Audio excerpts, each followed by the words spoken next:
안녕하세요. 법무빈 영전주 김도현 변호사. 네, 조국장입니다.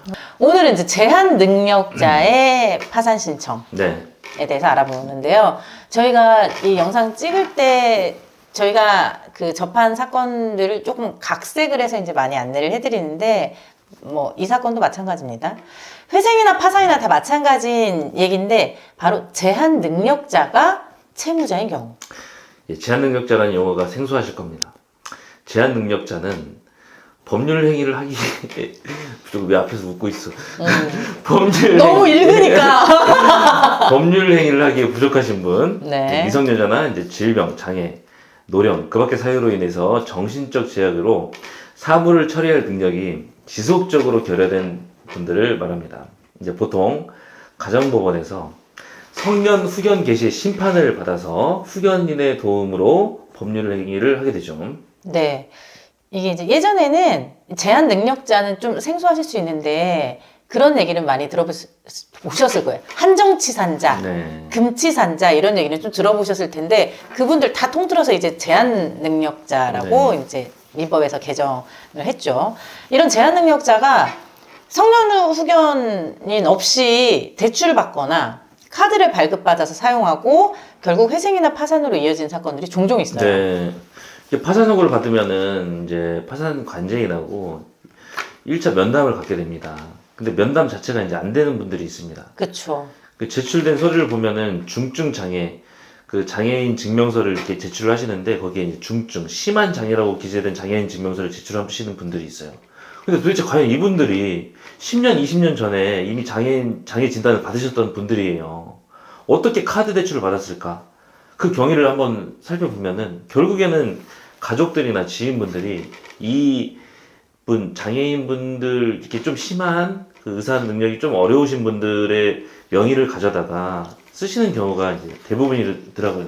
그러니까 이게 너무 안타까운 거예요. 이분들이 그렇게 만약에 이제 같이 생활하면서 경제 공동체여서 그런 제한 능력자이신 분들이 그 제한 능력자 명의로 이제 대출이나 카드를 사용해가지고 생활비로 사용했다면 그건 또 어쩔 수 없는 부분이라고 생각을 해요. 어쩔 수 없지. 근데 이게 그렇게 사용이 안 되는 경우가 많죠. 예, 그 채무자를 이용해서 이제 카드 대출을 받아가지고 그거를 채무자와 쓰거나 채무자를 위해서 쓰는 게 아니라 나를 위해서. 그렇죠. 그런 경우들이 이제 왕왕 보이는 게 네. 이제 좀 안타까운데 이제 저희 이게 법률적으로는 카드나 대출 계약 자체를 제한 능력자라는 이유로 취소할 수가 있어요. 취소할 수가 있는데 막 10년 전, 20년 전 건 이제 취소할 수 없지. 근데 좀 빠른 금세 이제 좀 기간이 얼마 안 된 것들을 이제 취소를 할 수도 있는데 그렇게 되면 이제 채무자 이용해서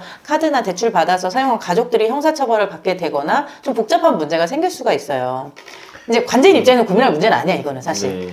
근데 우리가 고민하는 문제인 거잖아요. 이 제한 능력자인 채무자를 면책을 시켜주면 또 이 채무자를 이용해서 가족들이나 지인이 대출을 일으키고 또 이 제한 능력자인 채무자는 또 회생 파산하고. 이제 결국에는 저의 개인적인 생각은 미천한 생각은 그랬습니다. 이거는 면책을 해주면은 안 되는 사유다라는 그런 의견을 이제 관장님께 올렸었는데 우리 변호사님께서 엄청난 고민을 많이 하셨었습니다. 네. 국장님이 진짜 화를 많이 냈어요. 제가 뭐 화를 낼 그런 처지도 아닙니다. 미쳐나기 때문에 화를 내서는 안 되는데 또 화를 엄청 내면서 어떻게 이런 일이 있을 수가 있냐. 너무 나쁜 사람들이다 막 이러면서. 그래서 일단 저는 카드나 대출 실제로 사용한 채무자의 가족에게 환가금을 가지고 와라. 그리고 이들이, 그러니까 아까 이 사건은 생활비로 사용한 게 아니에요. 채무자 계좌나 그런 가족들 진술을 들어보니까 낭비, 뭐 주식이라든지 도박이라든지 이런 것들이 많이 확인이 됐어요. 그래서 그런 이유로 환가금을 가져오거나 아니면 실제 채무자 돈 사용한 사람에 대해서 부인권 같은 걸 행사하는 거 검토해보겠다. 이렇게 얘기를 했었어요. 제가 이제 수년째 파산관제인 일을 이제 변호사님께서 하고 계시는데 옆에서 이제 도와드리다 보면은 정말 끝이 없는 그런 뭐라고 해야 되지? 블랙홀? 파도 새로운 게 나와요. 끝이 없이 새롭구나라는 것을 알게 되고 있습니다. 제한 능력자가 이제 채무자인 경우에도 환가금이 발생할 수 있다는 사실을 좀 잘 알아두셨으면 좋겠고요. 실제로 제한 능력자의 돈을 사용한 가족의 경우는 환가에서 절대 벗어날 수가 없어요. 절대요? 절대 벗어날 수 없어요. 눈에 네. 불을 켜고 얘기를 하는데. 이거는 정말 네. 해서는 안 될 일이죠. 네. 벗어날 수 없다는 네. 점. 네. 지금까지 법무법인영 전주 김도현 변호사. 네, 조국장이었습니다.